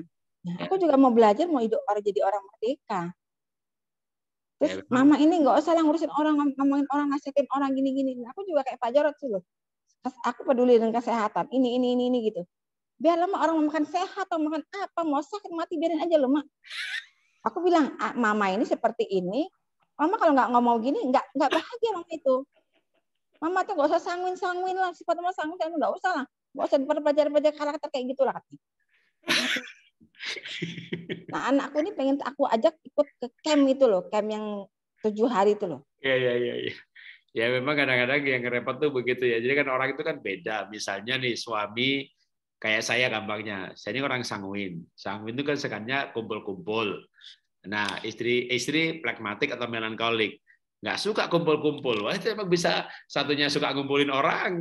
Kalau ada tamu ya, tetangga seru datang arisan di rumah, wah happy-nya luar biasa. Pasangannya marah-marah. Bawa orang ke rumah, banyak cucian. Itu gelas jadi kotor, kotornya dicuci lah. Kalau aku jadi nggak pernah nggak mau bawa orang ke rumah, jadi aku yang keluar jadinya, yang ngeluyur gitu. Nah kalau kita akhirnya suami istri itu karena kita paham ya, kita paham akhirnya ya dia enjoy aja gitu. Jadi nggak.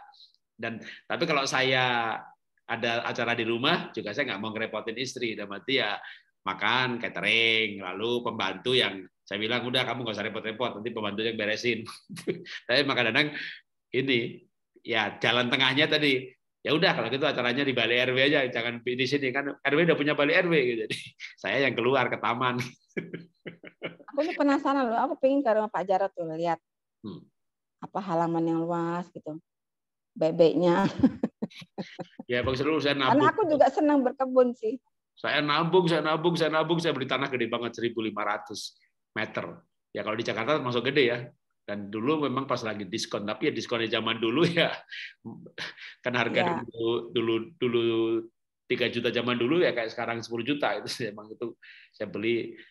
Memang saya pengen banget punya halaman yang luas, jadi waktu udah punya uang cukup buat beli rumah, saya bilang sama istri waktu saya ngontrak, kita beli tanahnya dua-duanya ya, karena itu ada coupling 2 gitu.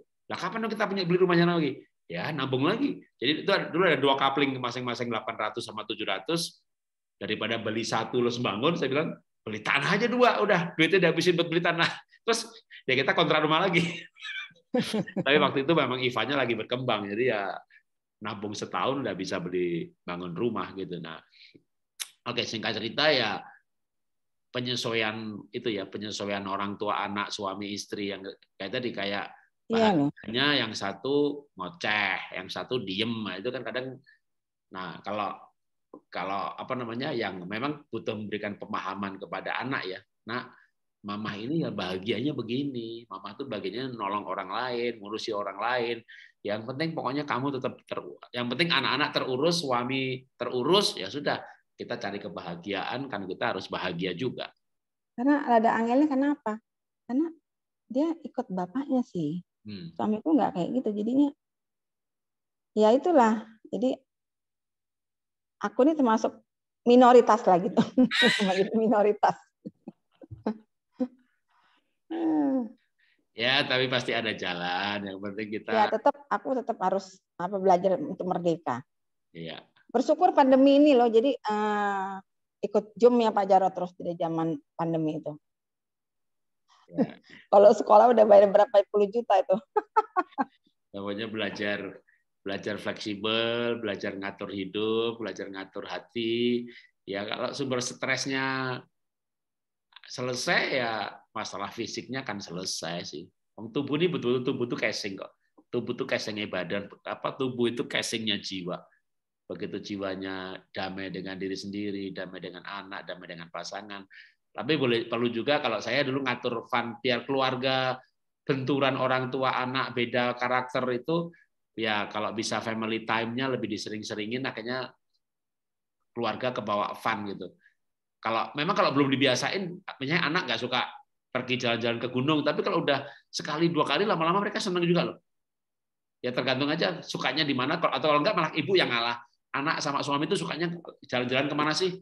Mau ke mall, mau ke Singapura, atau mungkin ke mana? Ikut aja pokoknya, yang penting sekeluarga pergi happy-happy gitu. Justru suamiku ini nggak suka pergi-pergi juga sih. Orangnya di rumah. Mikir pergi aja kalau ke Jakarta sudah diprogram. Jadi saya kalau pergi sama suami itu seperti kayak pergi dengan tour leader. Pergi nanti jam berapa, tepat. Pergi jam berapa, tepat. Pulang nanti dari Jakarta ke Lampung itu tepat. Gitu. Selalu nggak pernah meleset. Benar-benar luar biasa. Positifnya ya itu disiplin. Jadi anak-anak kami pun kalau sekolah ya dulu ya Pak ya. Kalau kita mau nganter telat 5 menit aja langsung ngambang nggak mau sekolah. Itu aku pernah lihat itu sih waktu anakku wisuda, Bong Chandra. Itu kan kalau melipat tangan yang jempol itu loh, jempol kiri, jempol kanan itu loh. Ya. Jadi kalau orang kayak gitu tuh selalu setia dengan rutinitasnya. Benar-benar kayak pergi kayak tour leader. Terus kalau makan, sampai anakku bilang, wah makan apa? Anakku yang bungsu kan perempuan. Wah pergi sama papa nih kayak pergi makan apa nih cepet bener. Iya prajurit sih aku bilang gitu. Tentara. Mau perang lagi aku bilang gitu. Oke. Ya, yang lain silakan kalau ada yang mau berbagi. Makasih Pak Jarot. Yuk, Bu Jensen. Kalau nggak ada, sudah. Kalau ada boleh terakhir. Ya, ada 9:30 juga. Pak Imawan mungkin ada cerita. Terakhir, satu orang lagi. Ada Pak. Oke, Tapi sehat saya ya? ngikutin nih. Alhamdulillah sehat. Alhamdulillah sehat ya. Yang penting kita kalau happy mah sehat cepat. Oke, kalau sudah nggak ada lagi, ya terima kasih. Kita ketemu lagi di acara-acara PHS pagi hari atau nanti webinar-webinar pola hidup sehat ya. Selamat malam semuanya. Kita selesai.